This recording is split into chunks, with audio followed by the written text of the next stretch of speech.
Mga idol, may tanggap tayo. Infinix Note 12. Basag ang LCD. Nalaglag daw, sabi ni Madam.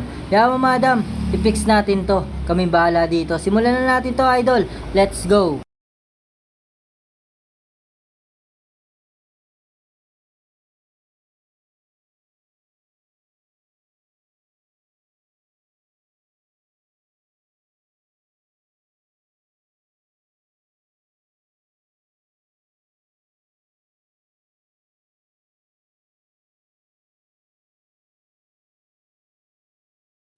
Ayan, Madam. Andito na yung LCD mo. I-fix agad natin to.